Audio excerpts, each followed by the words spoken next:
नमस्कार, मैं हूं पूजा। बिहार न्यूज में आपका स्वागत है। आज है 3 अप्रैल, दिन गुरुवार। खबरों की ओर बढ़ने से पहले एक नजर सुर्खियों पर। बिहार के 1 करोड़ से ज्यादा बिना ई-केवाईसी वाले राशन कार्ड होंगे रद्द। 31 मार्च थी ई-केवाईसी करवाने की अंतिम तारीख। विभाग ने समय सीमा नहीं बढ़ाने का जारी किया निर्देश। आज है चैती छठ का तीसरा दिन। संध्या अर्घ्य के साथ संपन्न होगा आज का व्रत। शाम 6:40 है अर्घ्य देने का मुहूर्त। 23 अप्रैल को पटना में दिखेगा इंडियन एयरफोर्स का भव्य show. Surya Kiran aerobatic team दिखाएगी अपना कौशल। 1 घंटे का होगा मुख्य प्रदर्शन। केंद्र सरकार द्वारा बिहार को दी गई 2638 करोड़ की विशेष सहायता। 51 विकास योजनाओं को पूरा करने का लक्ष्य। 17 जिलों में बनेंगे आपातकालीन रिस्पांस केंद्र। नई नीति के तहत पुलों के बेहतर रखरखाव के लिए बनेगा हेल्थ कार्ड। गड्ढे और जल जमाव की होगी रियल टाइम मॉनिटरिंग। 3500 पुलों पर होगी यह नीति लागू। प्लॉट खरीदते समय इन जरूरी दस्तावेजों की करें जांच। जमीन के असली मालिक का लगाए पता। नगर निगम से प्राप्त करें एनओसी। आज होगा केकेआर और एसआरएच का रोमांचक मुकाबला। वापस फॉर्म में आने के इरादे से मैदान में उतरेगी दोनों टीमें। शाम 7:30 बजे स्टार स्पोर्ट्स पर मैच होगा प्रसारित।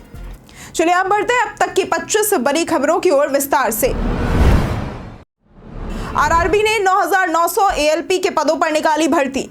रेलवे भर्ती बोर्ड असिस्टेंट यानी कि आरआरबी लोको पायलट एएलपी के 9,900 पदों पर भर्ती करेगा। आवेदन 10 अप्रैल से 9 मई 2025 तक स्वीकार होंगे। पात्रता में 10वीं पास प्लस आईटीआई या इंजीनियरिंग डिप्लोमा डिग्री आवश्यक है। आयु सीमा 18 से 30 वर्ष तक। आरक्षित वर्ग को छूट मिलेगी। चयन प्रक्रिया में first stage CBT, second stage CBT, aptitude test और डॉक्यूमेंट वेरिफिकेशन होंगे। सेकेंड स्टेज में पार्ट ए के 100 प्रश्न 90 मिनट में करने होंगे और पार्ट बी के 75 प्रश्न 60 मिनट में करने होंगे। एप्टीट्यूड टेस्ट में न्यूनतम 42 अंक अनिवार्य होंगे। आवेदन शुल्क 500, सीबीटी 1 देने पर 400 वापस। आरक्षित वर्ग के लिए 250, पूरी राशि वापस। विस्तृत नोटिफिकेशन जल्द आरआरबी वेबसाइट पर जारी होगा। केंद्र सरकार द्वारा बिहार को दी गई 2638 करोड़ की विशेष सहायता।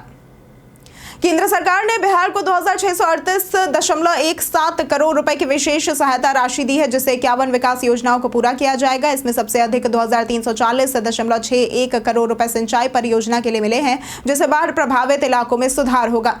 कोसी मेची लिंक, पश्चिमी कोसी नहर और गंगा किनारे घाट निर्माण जैसी योजनाएं पूरी की जाएंगी। पथ निर्माण विभाग को 237.46 करोड़ और भवन निर्माण विभाग को 187.93 करोड़ रुपए दिए गए हैं, जिससे बेहटा में एसडीआरएफ केंद्र और 17 जिलों में आपातकालीन रिस्पांस केंद्र बनाए जाएंगे। उप मुख्यमंत्री सम्राट चौधरी ने प्रधानमंत्री नरेंद्र मोदी का आभार जताया और कहा कि यह सहायता मुख्यमंत्री नीतीश कुमार के आग्रह पर मिली है।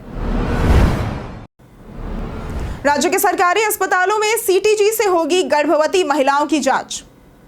राज्य के 100 सरकारी अस्पतालों में गर्भवती महिलाओं और गर्भस्थ शिशुओं के तनाव स्तर और हृदय गति की जांच के लिए नॉन स्ट्रेस टेस्ट व कार्डियो टोकोग्राफी यानी कि सीटीजी मशीन लगाई जाएगी। इससे शिशु की हृदय गति की निगरानी कर तनाव और जटिलताओं का पता लगाया जाएगा। हृदय गति असामान्य होने पर तुरंत उपचार किया जाएगा। डायबिटीज व रक्तचाप से प्रभावित गर्भवती महिलाओं के लिए यह मशीन उपयोगी होगी। सीटीजी से शिशु की ग्राफिकल रिपोर्ट भी मिलेगी, जिससे जटिल गर्भावस्था की पहचान संभव होगी। समस्तीपुर, मुजफ्फरपुर, दरभंगा, मधुबनी, चंपारण, शिवहर व सीतामढ़ी सहित उत्तर बिहार के कई जिलों के अस्पतालों में ये मशीनें लगाई जाएंगी। टीआरई 3 सप्लीमेंट्री रिजल्ट पर शिक्षा मंत्री का बयान। शिक्षा मंत्री सुनील कुमार ने टीआरई 3 सप्लीमेंट्री रिजल्ट पर कहा कि मामला बीपीएससी को रेफर कर दिया गया है, वही निर्णय लेगा। 26 मार्च को अभ्यर्थियों ने उनके आवास का घेराव किया था, जिसके बाद उन्होंने 28 मार्च तक लेटर जारी करने की बात कही थी, लेकिन अब तक वो नहीं हो पाया है। शिक्षा व्यवस्था सुधार पर उन्होंने कहा कि बुनियादी सुविधाओं को प्राथमिकता दी जाएगी। 500 से अधिक स्कूलों का कार्य पूरा हो चुका है। साथ ही सभी प्रखंडों में डिग्री कॉलेज बनाने की घोषणा की गई है, जिस पर चरणबद्ध तरीके से कार्य होगा। इंटर मैट्रिक के रिजल्ट जल्दी जारी होने व पोशाक योजना को 2 महीने में डीबीटी से देने की भी बात कही गई। आज है चैती छठ का तीसरा दिन।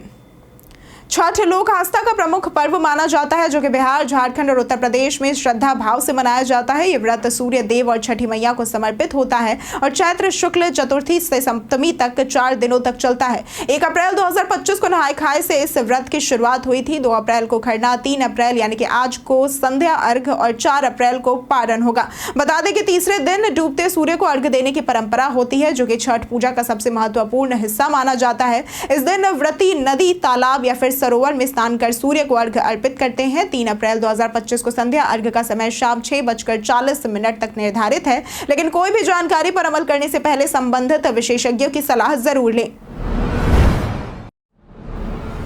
23 अप्रैल को पटना में दिखेगा इंडियन एयरफोर्स का भव्य शो। पटना में 23 अप्रैल को इंडियन एयरफोर्स का भव्य एयर शो होगा, जिसमें सूर्य किरण एरोबैटिक टीम अपने कौशल और शक्ति का प्रदर्शन करेगी। ये शो जेपी गंगा पथ यानी कि मरीन ड्राइव पर होगा। कार्यक्रम की तैयारियों के लिए सांसद राजीव प्रताप रूडी की अध्यक्षता में बैठक हुई, जिसमें पटना डीएम, एसएसपी, एयरफोर्स अधिकारी और अन्य पदाधिकारी मौजूद थे। 21 अप्रैल को एरोबैटिक टीम पटना पहुंचेगी। 22 अप्रैल को फुल ड्रेस रिहर्सल होगा और 23 अप्रैल को 1 घंटे का मुख्य प्रदर्शन होगा। जिला प्रशासन और वायुसेना मिलकर इस आयोजन की तैयारियों में जुटे हुए हैं, जिससे ये शो बिहार वासियों के लिए एक अविस्मरणीय अनुभव बनेगा। बिहारी बर्थडे स्पेशल में बात होगी एचसी वर्मा की। हरीश चंद्र वर्मा, जो कि एक प्रसिद्ध भारतीय भौतिक विज्ञानी और लेखक है, इनका जन्म आज ही के दिन 1952 में बिहार के दरभंगा में हुआ था। वे आईआईटी कानपुर में एमेरिटस प्रोफेसर रहे हैं और उनका शोध क्षेत्र परमाणु भौतिकी है। उन्होंने कॉन्सेप्ट्स ऑफ फिजिक्स जैसी लोकप्रिय पुस्तकें लिखी हैं, जो कि प्रतियोगी परीक्षाओं में सहायक है। भौतिकी शिक्षा में उनके योगदान के लिए 2021 में उन्हें पद्मश्री से सम्मानित किया गया। उन्होंने शिक्षा सोपान नामक संगठन की सह स्थापना भी की, जो आर्थिक रूप से कमजोर बच्चों की शिक्षा में सहायता करता है। वे भारतीय छात्रों और शिक्षकों के बीच भौतिकी को लोकप्रिय बनाने में सक्रिय रहे हैं। इसके लिए उन्होंने व्याख्यान और प्रयोगात्मक प्रदर्शनों का आयोजन किया। बिहार सरकार ने उन्हें मौलाना अबुल कलाम आजाद शिक्षा पुरस्कार से सम्मानित भी किया है। बिहार में शिक्षकों की संख्या में 150% की हुई बढ़ोतरी। पिछले 28 वर्षों में बिहार में शिक्षकों की संख्या में 150% से भी अधिक की वृद्धि दर्ज की गई है। 2005 में जहां कुल 2.26 लाख शिक्षक हुआ करते थे, वहीं 2025 में यह संख्या बढ़कर 5.91 लाख हो गई है। महिला शिक्षकों की संख्या भी 56,498 से बढ़कर 2.61 लाख हो गई है। बिहार लोक सेवा आयोग यानी कि बीपीएससी ने 3 चरणों में 2.38 लाख शिक्षकों की भर्ती की है, जिनमें बड़ी संख्या में महिलाएं शामिल है। नीतीश कुमार सरकार ने पुलिस भर्ती में महिलाओं को 35% और कक्षा 1 से 8 तक के शिक्षकों की नियुक्ति में 50% आरक्षण दिया है, जिससे महिलाओं की भागीदारी काफी ज्यादा बढ़ गई है। राज्य में गोवर्धन इकाइयों का होगा निर्माण। राज्य में कृषि एवं पशु अपशिष्ट के निपटारे और बायोगैस उत्पादन को बढ़ावा देने के लिए सभी जिलों में गोवर्धन इकाइयों का निर्माण किया जाएगा। वर्तमान में 35 इकाइयां स्थापित की गई हैं। ग्रामीण स्वच्छता को सुदृढ़ करने हेतु लोहिया स्वच्छता अभियान के तहत डोर टू डोर कचरा उठाव किया जा रहा है, जिसमें 1 लाख से अधिक रिक्शों का उपयोग किया जा रहा है, जिनमें 8,024 ई रिक्शा और 1,08,000 पैडल रिक्शे शामिल है। अभियान की सफलता के लिए जीविका, पंचायती राज प्रतिनिधियों, स्वच्छता पर्यवेक्षकों व कर्मियों सहित सभी हितधारकों को प्रशिक्षण दिया जाएगा, ताकि उनकी क्षमता बढ़ाई जा सके और ग्रामीण स्वच्छता को प्रभावी रूप से लागू किया जा सके। बिहार के 1 करोड़ से ज्यादा बिना ई-केवाईसी वाले राशन कार्ड होंगे रद्द। बिहार में 1.5 करोड़ से अधिक राशन कार्ड धारकों पर संकट मंडरा रहा है, क्योंकि ई-केवाईसी के समय सीमा 31 मार्च को समाप्त हो चुकी है। अब जिन लोगों ने यह प्रक्रिया पूरी नहीं की है, उनके राशन कार्ड रद्द हो सकते हैं। खाद्य एवं उपभोक्ता संरक्षण विभाग ने साफ किया है कि अब समय सीमा नहीं बढ़ाई जाएगी और 1 अप्रैल से अपूर्ण केवाईसी वाले नाम हटा दिए जाएंगे। सरकार ने पीओएस मशीनों और फेशियल ई-केवाईसी जैसी सुविधाएं दी हैं, लेकिन फिर भी लाखों लोग प्रक्रिया पूरी नहीं कर पाए हैं। राष्ट्रीय खाद्य सुरक्षा अधिनियम के तहत लाभ पाने के लिए आधार लिंक कराना जरूरी है, लेकिन बार बार आग्रह के बावजूद कई लोगों ने इस पर ध्यान नहीं दिया है। बिहार में लगातार बढ़ रहा जमीन सर्वेक्षण कर्मियों के इस्तीफे का मामला। बिहार में भूमि सर्वेक्षण कार्य के बीच राजस्व एवं भूमि सुधार विभाग के कर्मियों के इस्तीफे का सिलसिला लगातार जारी है। अब तक लगभग 1000 कर्मी त्याग पत्र दे चुके हैं, जिससे सर्वेक्षण कार्य प्रभावित हो रहा है। हाल ही में 11 कर्मियों का इस्तीफा स्वीकार किया गया। कर्मियों के नौकरी छोड़ने का मुख्य कारण जूनियर इंजीनियर जैसे नियमित और अधिक वेतन वाले पदों पर चयन बताया जा रहा है। इससे भूमि सर्वेक्षण कार्य पर संकट मंडरा रहा है। सरकार इस समस्या से निपटने के लिए नए कर्मियों की भर्ती और मौजूदा कर्मियों को प्रोत्साहन देने पर विचार कर रही है, ताकि सर्वेक्षण कार्य सुचारू रूप से पूरा किया जा सके। प्लॉट खरीदते समय इन जरूरी दस्तावेजों की करें जांच।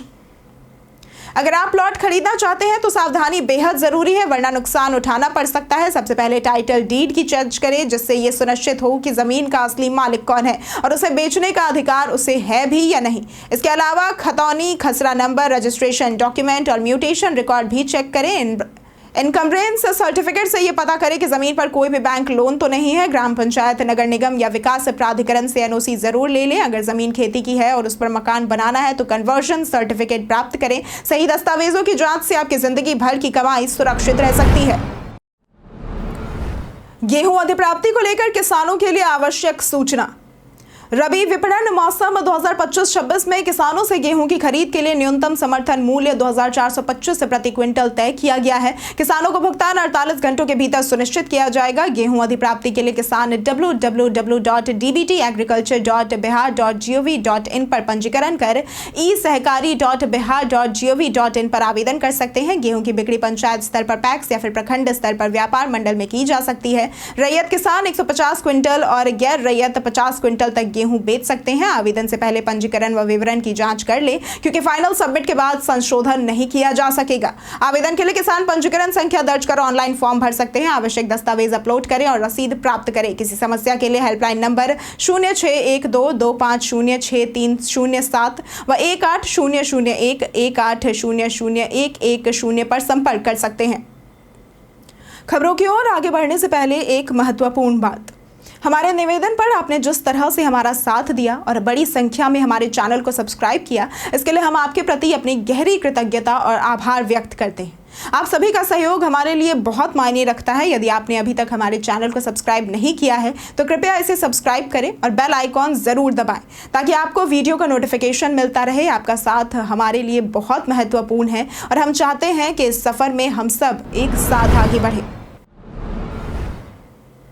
बिहार के विशाल यादव का पंचायत 3 के जगमोहन तक का सफर।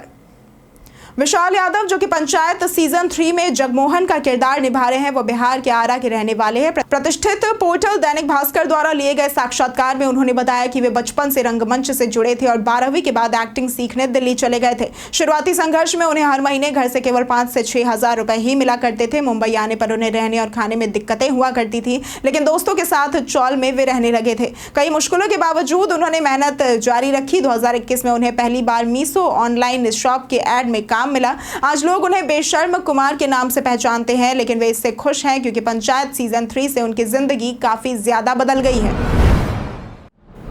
पुलों के बेहतर रखरखाव के लिए बनी ब्रिज मेंटेनेंस पॉलिसी अंतिम चरण में। राज्य में पुलों के बेहतर रखरखाव के लिए ब्रिज मेंटेनेंस पॉलिसी अंतिम चरण में है, जिसे जल्द कैबिनेट को भेजा जाएगा। इसके तहत हर पुल का हेल्थ कार्ड बनेगा, जिससे गड्ढे, जल जमाव, क्रैक इत्यादि की रियल टाइम मॉनिटरिंग होगी। लगभग 3500 पुलों पर यह नीति लागू होगी। पहले चरण में 85 बड़े पुलों का third party structural safety audit IIT Patna और IIT दिल्ली से होगा। ब्रिज हेल्थ इंडेक्स और मेंटेनेंस प्रायोरिटी इंडेक्स का मूल्यांकन किया जाएगा। पुलों की रेट्रोफिटिंग व जीर्णोद्धार कराया जाएगा। नीति लागू होने के बाद इंजीनियरों को प्रशिक्षण मिलेगा। मंत्री ने भारी वाहनों के पुलों पर ठहराव पर रोक लगाने के निर्देश दिए हैं। सहरसा में शराब तस्करी के मामलों में जब्त वाहनों की नीलामी शुरू। सहरसा में शराब तस्करी के तहत जब्त 114 गाड़ियों की नीलामी 3 चरणों में होगी। पहला 17 अप्रैल, दूसरा 24 अप्रैल और तीसरा 2 मई को होगा। नीलामी सहरसा उत्पाद विभाग कार्यालय में होगी, जिसमें ट्रक, टेम्पो, कार, मोटरसाइकिल और साइकिल शामिल है। ये वाहन 2023-24 में बिहार मद्य निषेध और उत्पाद अधिनियम 2016 के तहत जब्त किए गए थे। इच्छुक लोगों को 15 अप्रैल तक पंजीकरण कराना होगा और वाहनों का निरीक्षण करना होगा। वाहन मूल्यांकन राशि का 20% अग्रिम जमा करना अनिवार्य है। यह कदम अवैध शराब तस्करी रोकने और सरकारी राजस्व बढ़ाने के लिए उठाया गया है। प्रशासन नीलामी प्रक्रिया को पारदर्शी बनाने के लिए विशेष व्यवस्था कर रही है। जानिए कैसा रहेगा आज बिहार के मौसम का मिजाज। मौसम विभाग के अनुसार अगले 72 घंटों के दौरान राज्य के अधिकांश स्थानों के अधिकतम तापमान में कोई भी विशेष परिवर्तन होने की संभावना नहीं है, लेकिन उसके बाद अधिकतम तापमान में वृद्धि होने की संभावना है। तो वहीं न्यूनतम तापमान की अगर बात करें तो 1 से 3 डिग्री तक की वृद्धि होने की आशंका जताई गई है, जिसके बाद न्यूनतम तापमान में कमी आ सकती है। आज के दिन प्रदेश का मौसम शुष्क बना रहेगा। अगर आज के अधिकतम तापमान की अगर बात करें तो राज्य के अधिकांश स्थानों पर 36 से 38 डिग्री रहने की संभावना है। वहीं आज न्यूनतम तापमान 22 से 24 डिग्री रहने की आशंका जताई गई है। YouTube ने की फेक ट्रेलर अपलोड करने वाले चैनलों पर कार्रवाई।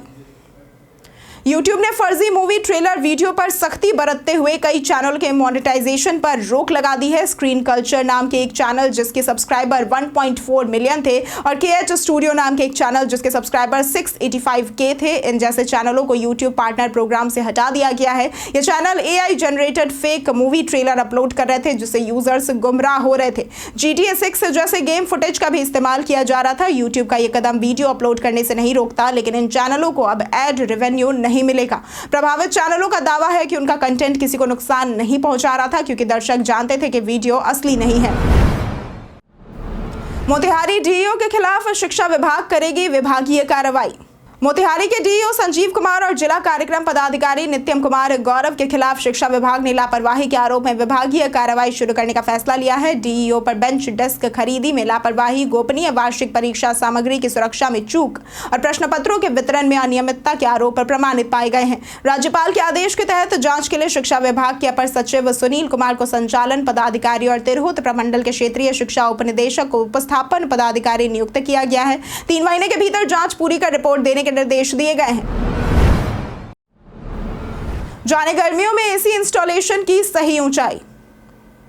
गर्मियों में बढ़ती गर्मी से राहत पाने के लिए लोग एसी इंस्टॉल करवाते हैं। स्प्लिट एसी को सही ऊंचाई पर लगाने से ठंडक सही तरीके से फैलती है। आदर्श रूप से एसी को 7 से 8 फीट की ऊंचाई पर इंस्टॉल करना बेहतर होता है, लेकिन छत की ऊंचाई और कमरे के लेआउट को भी ध्यान में रखना जरूरी है। अगर छत 8 फीट से कम ऊंची है तो एसी को थोड़ा नीचे लगाना ही उचित रहेगा। एसी को हल्का नीचे की ओर झुकाकर इंस्टॉल करें ताकि पानी लीक ना हो। इसे ऐसी जगह लगाएं जहां पर्दे या फर्नीचर हवा के प्रभाव को बाधित न कर सके। सही इंस्टॉलेशन से एसी बेहतर कूलिंग देगा और खराबी की संभावना कम होगी। लालू यादव की बिगड़ी तबीयत, दिल्ली हुए रवाना। लालू यादव की बिगड़ती तबीयत को देखते हुए उन्हें दिल्ली ले जाने से पहले पटना के पारस हॉस्पिटल में भर्ती करवाया गया था, जहां डॉक्टर ने उन्हें इलाज के लिए दिल्ली ले जाने की सलाह दी थी, जिसके बाद लालू यादव को बुधवार शाम 7 बजे की फ्लाइट से दिल्ली ले जाया गया। बता दें कि उनकी बेटी मीसा भारती पहले से ही दिल्ली में है। 26 मार्च को लालू यादव गर्दनी बाग में वक्फ संशोधन बिल के खिलाफ प्रदर्शन में शामिल हुए थे। उन्होंने सरकार की नीतियों की आलोचना की थी। बीते 10 सालों में उनके 3 बड़े ऑपरेशन हो चुके हैं। 2024 में मुंबई में एंजियोप्लास्टी हुई थी। 2022 में सिंगापुर में किडनी ट्रांसप्लांट हुआ था, जो कि उनकी बेटी रोहिणी ने किडनी डोनेट की थी, और 2014 में ओपन हार्ट सर्जरी हुई थी। उनकी सेहत को देखते हुए अब दिल्ली में आगे का इलाज किया जाएगा। 7 अप्रैल को कन्हैया कुमार की यात्रा में शामिल होंगे राहुल गांधी। राहुल गांधी 7 अप्रैल को बिहार दौरे पर रहेंगे। वो बेगूसराय में कन्हैया कुमार की पलायन रोको नौकरी 2 यात्रा में शामिल होंगे और पटना के संविधान सुरक्षा सम्मेलन में भाग लेंगे। बेगूसराय में उनके स्वागत की तैयारियां चल रही हैं। हेलीकॉप्टर लैंडिंग की अनुमति के लिए आवेदन किया गया है। पटना में श्री कृष्ण मेमोरियल हॉल में होने वाले सम्मेलन में स्वतंत्रता संग्राम, दलित नेताओं के योगदान और सामाजिक न्याय जैसे मुद्दों पर चर्चा होगी। इससे पहले 4 अप्रैल को राहुल गांधी दिल्ली में बिहार के 40 जिला अध्यक्षों के साथ बैठक करेंगे। हाल ही में बिहार कांग्रेस के नए जिला अध्यक्षों की घोषणा हुई है, जिन्हें संगठन मजबूत करने के निर्देश दिए गए हैं। आज होगा KKR और SRH का रोमांचक मुकाबला। कोलकाता नाइट राइडर्स यानी कि KKR और सनराइजर्स हैदराबाद यानी कि SRH गुरुवार को जीत की राह पर लौटने के इरादे से भिड़ेंगे। दोनों टीमों ने 3 में से केवल 1 मैच ही जीता है। हैदराबाद ने पहले मुकाबले में दमदार प्रदर्शन किया, लेकिन अगले 2 में संघर्ष किया। कोलकाता की गेंदबाजी और बल्लेबाजी में तालमेल की कमी दिख रही है, जबकि ईडन गार्डन्स की पिच भी विवादों में रही है। KKR के स्पिनर तिकड़ी, नारायण, मोइन और चक्रवर्ती टीम के लिए अहम होंगे। वहीं हैदराबाद की बल्लेबाजी पिछले 2 मैचों में नाकाम रही है और उसे सुधार की जरूरत है। आंद्रे रसेल मात्र 5 रन बनाकर KKR के दूसरे सबसे बड़े स्कोरर बन सकते हैं। यह मुकाबला आज शाम 7:30 बजे स्टार स्पोर्ट्स पर प्रसारित होगा। आपके हिसाब से आज के मैच में कौन सी टीम जीत सकती है? कई कारणों से दर्ज है भारत के इतिहास में 3 अप्रैल की तारीख।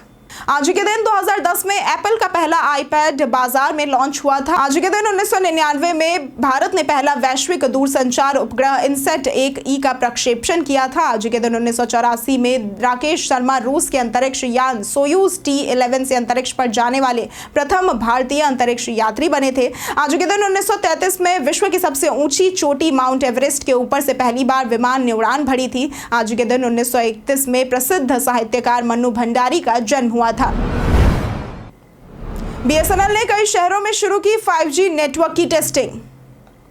भारत संचार निगम लिमिटेड यानी कि बीएसएनएल ने 5G इंफ्रास्ट्रक्चर की टेस्टिंग शुरू कर दी है, जिसमें जयपुर, लखनऊ, चंडीगढ़, भोपाल, कोलकाता, पटना, हैदराबाद और चेन्नई सहित कई शहरों में ऑपरेशन शुरू हो चुका है। बीएसएनएल के अधिकतर 4G साइट्स को भविष्य में 5G में अपग्रेड किया जाएगा। कंपनी अगले 3 महीनों में 5G लॉन्च करने की योजना बना रही है। बीएसएनएल के 1 लाख 4G टावर जून 2025 तक पूरी तरह से चालू हो जाएंगे, जिनका बाद में 5G में रूपांतरण होगा। कंपनी ने अप्रैल को कस्टमर सर्विस माह घोषित किया है, जिसमें सर्विस फीडबैक, नेटवर्क क्वालिटी सुधार, ब्रॉडबैंड सेवाओं को बेहतर बनाने और ग्राहकों के अनुभव को बेहतर करने पर जोर दिया जाएगा।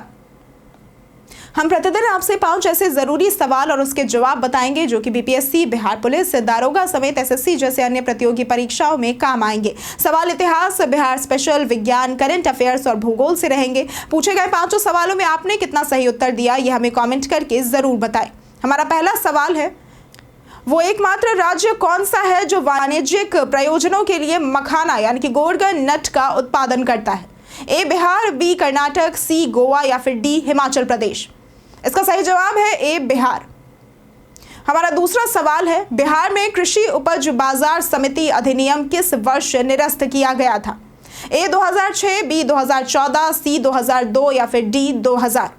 इसका सही जवाब है ए 2006। हमारा तीसरा सवाल है, बिहार की सबसे ऊंची चोटी कौन सी है? ए सोमेश्वर, बी रामशिला, सी प्रागबोधि या फिर डी गुरपा। इसका सही जवाब है ए सोमेश्वर। हमारा चौथा सवाल है, हाल ही में किस राज्य सरकार ने मुख्यमंत्री युवा उद्यमी विकास अभियान योजना शुरू की है? ए कर्नाटक, बी गुजरात, सी मध्य प्रदेश या फिर डी उत्तर प्रदेश। इसका सही जवाब है डी उत्तर प्रदेश। हमारा 5वां सवाल है, भारत ने ऑपरेशन ब्रह्मा के अंतर्गत किस देश को 50 टन राहत सामग्री की खेप सौंपी है? ए श्रीलंका, बी बांग्लादेश, सी म्यांमार या फिर डी कजाकिस्तान। इसका सही जवाब है सी म्यांमार। बीते दिन हमारे द्वारा पूछे गए सवाल का जवाब आप लोगों में से बहुत लोगों ने हमारे कमेंट सेक्शन में लिख कर दिया है। जिन्होंने हमारे द्वारा पूछे गए सवाल का जवाब दिया है उनके नाम हैं जागृति कुमारी, कृष्णा प्रसाद, अर्जुन कुमार, दिलीप कुमार, सुभाष चंद्र गोस्वामी, जितेंद्र ठाकुर, संदीप कुमार, अनवर करीम खान, दीपक कुमार, शिव शक्ति, मनोज दास, संजीव कुमार, सोनाली कुमारी, सोनू कुमार, अंशु कुमारी, नेहा कुमारी, निक्कू कुमार और प्रदीप पांडे। इसके साथ बढ़ते हैं आज के सवाल की ओर। आज का सवाल है, गर्मी के मौसम में आपका पसंदीदा व्यंजन कौन सा है? आप अपना जवाब हमें हमारे कमेंट सेक्शन में लिखकर जरूर बताएं। आज के लिए सिर्फ इतना ही। बिहार की तमाम खबरों के साथ बने रहने के लिए देखते रहे बिहारी न्यूज। और साथ ही अगर आप यूट्यूब चैनल पर देख रहे हैं तो चैनल को सब्सक्राइब करें, और अगर आप फेसबुक पेज पर देख रहे हैं तो लाइक और फॉलो जरूर करें।